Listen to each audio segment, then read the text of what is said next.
This is the introduction to lesson 1.3 from the book Frogs, Fleas, and Painted Cubes. So the getting ready part talks about the basic formulas for a rectangle. So the one they have drawn out for you, they've identified the length, which means this would be the width, and of course the other one's the length and the other width. But they've told you that the rectangle has a perimeter of 20 meters. So that's going to help us in a little bit. All right, so the two formulas we work with. One is the perimeter of a rectangle, and the perimeter, which they just told you is 20, equals length plus width plus width. Or to shorten that, the perimeter, which is 20, would be 2 lengths plus 2 widths. The other formula we deal with is area, and the area of a rectangle is length times width. So the main idea here that they state below this yellowish rectangle is they want you to use the fixed perimeter to express the width in terms of length. What that means is they don't want you to use W for the width. They want you to represent this still using the length. And why is that? Because the fewer number of variables we use, the easier it is to solve our equations. So instead of saying area equals length times width,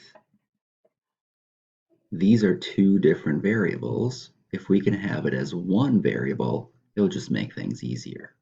So going back to the perimeter equation, if I were to simplify this, I notice that every one of these terms can be divided by 2.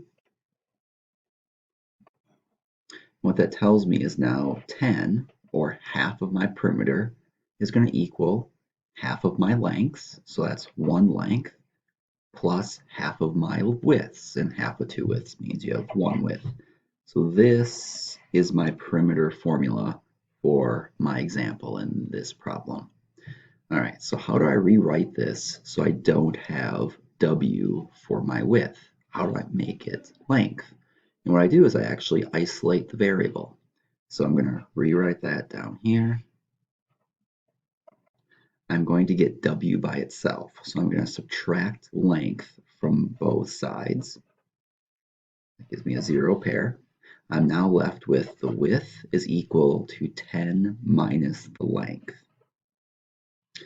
So what this is telling us is that I could write the width as a W, or I could write the width as 10 minus the length. And that's what I'm going to have to do. By the way, this is the same thing as saying 5 equals 8 minus 3. I could write 5, or I could write 8 minus 3. It's the same thing. So I'm going to take this 10 minus length, which is the same thing as width, and we're going to create a new rectangle. So down here, here's my rectangle. I still have length, I have length, but instead of using W, I'm going to use 10 minus the length. And over here, 10 minus the length.